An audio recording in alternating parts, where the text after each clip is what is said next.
Hi, sorry if this video is horrible quality. I am currently filming on my tablet and she's in the background, so if you hear that noise, it's just her mama. But this is gonna be my labor and delivery video, and that made it worse.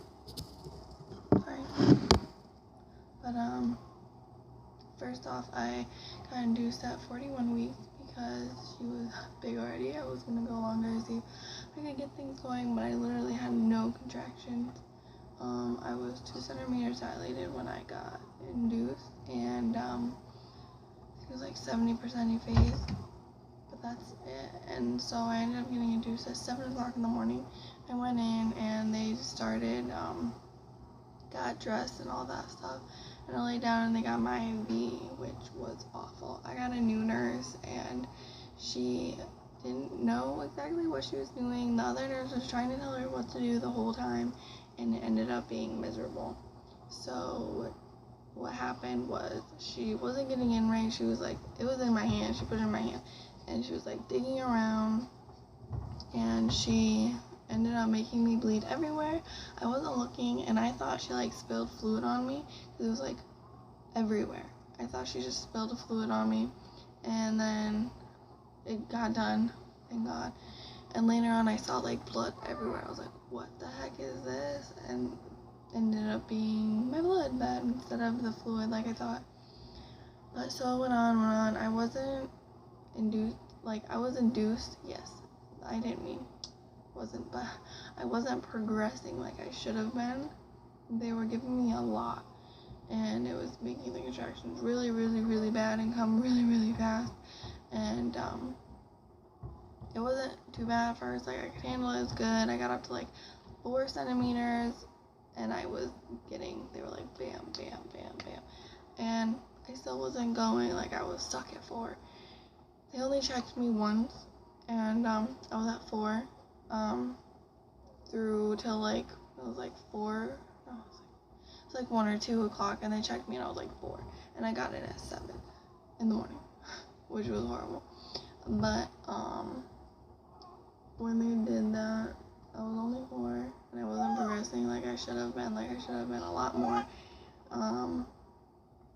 So they upped my Pitocin. They upped it every hour, I think, and it was like at, I don't remember what that, but my contractions were getting really bad. And then I started walking around, which helped. I mean, I didn't want to get out of bed. Like I just sat there, and every single time I got contracted, I'd put my head back and I'd start like I'd stop breathing, which they were yelling at me for. And so I do that every time, and then they finally got me to start getting up and walking around, which kind of helped to get going a little bit, but not as much as it should. Like it wasn't doing much at all. And so I was doing that, and my boyfriend was helping me, and I was like kind of leaning on him and like moving, and I went to the bathroom a few times before I had her, so I did poop, thank God. But I ended up having to go to the bathroom in between, and like it was horrible because I kept getting contractions as I was on the toilet, so it was like, oh, it was horrible. I didn't get any pain medication besides like 1 shot. Like I think it was like 3 o'clock, and I decided that I needed something to help because I was so tired. I needed something to help so I could go to sleep, and I asked them to put something through my IV, but they didn't have any of it at the time. And so I ended up getting a shot in my butt, which hurt really bad. I was about to hit the nurse. Like she's like, oh, we don't have anything to put through your IV. I'm like, okay, then I'd rather not.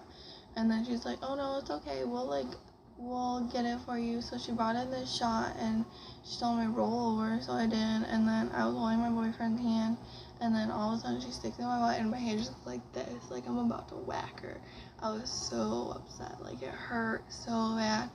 Like that's why I didn't want that epidural, because I was so scared of like how bad it would hurt, and like the needles go in your back, and then they like stay there, they tape up your back, and I didn't want back problems and all that, and I didn't want to have to deal with that. And I'd rather go through labor and push her out than have to deal with that the rest of my life.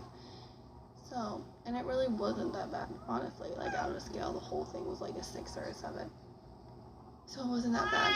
And then at one point I was like, can we come back and like end this and like reschedule, because like I'm done for today. But you know, you can't do that.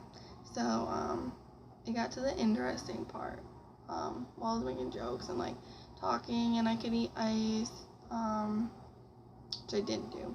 I just drank water, apple juice. I think that's all I drank.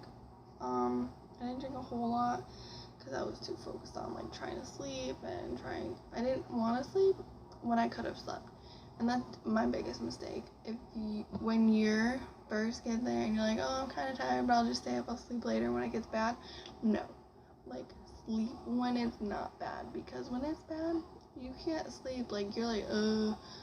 So once it actually started like getting close, like I started humming like really loud. I was like, trying to like make sure, like trying to deal with it pretty much. And then I felt like I had to push. Like you get this feeling like your body starts like pushing on its own.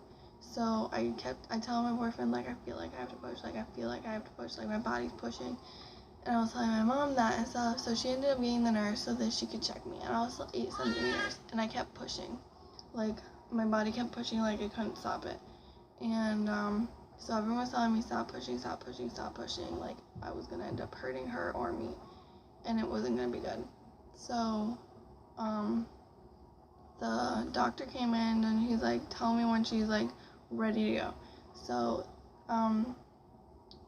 they were having me practice pushing because I was like 9 centimeters or something. I was at 8 centimeters. Yeah, I was still at 8 centimeters, and so they were having me like practice pushing. So I was like doing that.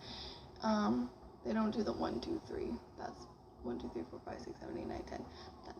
That's a lie. Like they don't do that. You just push. So they were like telling me how to push. They're like, clench up your whole body and grab under your legs, and then you push. And I already had to push. Like it felt amazing to finally actually like push, like go with my body and push. Fighting against pushing is the worst thing you can do. Like yes, you have to do it at times, but it's horrible. Like you do not want to do it. So then like the nurse and my mom, I couldn't push. Like it was too soon. Like I had to stop pushing. Like things were getting bad. Like I was starting to hyperventilate and I could pass out. It was getting really bad. And so they were telling me like, let it go like a feather. And I was getting so mad. I was like no, like shut up. I'm not doing that. Like I need to push. So I kept having to try to fight it. Like I was fighting as hard as I could. It's the worst thing ever. And they decided to check me again. So, and then I could push. I went from 8 centimeters to 10 centimeters and literally, 10 minutes. So, no, it was like 10 or 15 minutes. And then I was able to push, and I was pushing and pushing, and they were like going like this and massaging so that I could help get her out. And then all of a sudden, my IV falls out. Yeah, my IV falls out as I'm trying to push, and I didn't even realize it. So they put an oxygen mask on me, and they're telling me, stop pushing, stop pushing, stop pushing. So I had to stop pushing, and I was fighting against it so bad. And then I found out that my IV fell out, and they had to put a new one in. And I'm like, no, please don't, I don't want it. Like, I kept saying that. Like, that was the one thing on my mind. Like, I did not want the IV. It hurt the first time. It's gonna hurt now. So I was, like, crying, and they telling me, please, no, I don't want it. And so they ended up having to do it, because, of course, I had to get liquids, and I still had to get the Pitocin after I had her. So they got it in. It wasn't as bad as the first time. The nurse that knew what she was doing did it, and they did it here in my arm. I believe the spot's like right there. I have scars from them because, they're awful. Had it here, and then the one from the other hospital is like right here, but you can't really see it. Oh yeah, you can now. But it goes here, and it went all the way down into this vein, like, and it went, yeah, it was so painful. I couldn't even move my hand. Like, I couldn't wipe, I couldn't do anything, I couldn't move this hand. So, and then finally I could push. The doctor came in, and I could push, and it took me like 10 minutes to push, and then I had her out. and he ended up cutting me and cutting me and cutting me and cutting me. I ended up with 10 stitches, and I gotta say, labor and pushing her out was the best part of it compared to the stitches. Oh my god, he put like 2 shots in my butt and I still felt it. It was so bad. He the whole time I was going like cross-eyed and I was like crying. It hurt so bad, like it was undescribable. And when they cut me, I could hear it and I could feel it. Like it was so bad. Like you don't even understand. Like you can hear them cutting and you can hear them. So when he got done with the stitches, they asked if she wanted me to put, wanted me to have her on my chest.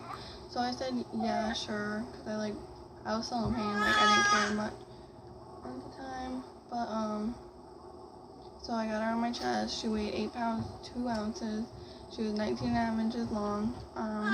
And then right after I had her, they decided to have me, well, after I had the stitches and all that, they decided to have me get up and decide to go to the bathroom.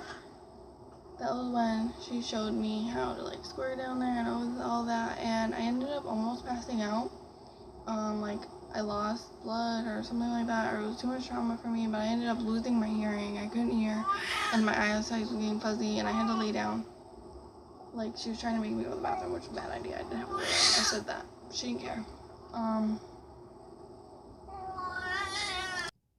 So what happened was they ended up putting me in the bed, and then they transferred me to a gurney, and then they asked me if I wanted to hold her while they wheeled me to my room, or if someone else wanted to carry her or put her in the thing.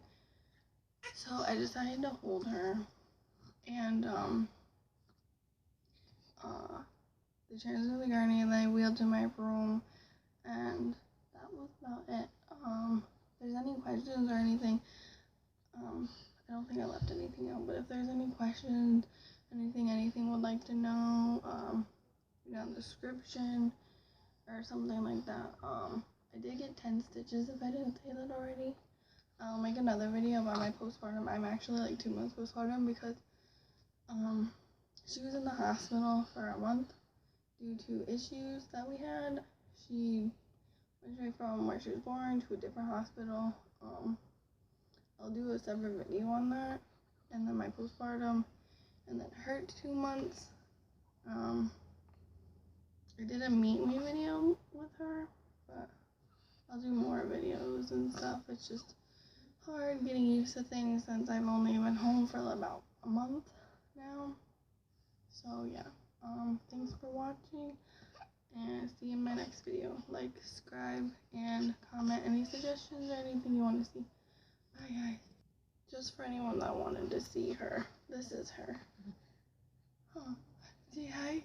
We say hi. I also have a video of her first time laughing. You want to check that out. But this is her. Woo! Woo! So, I'll see you guys later. Bye.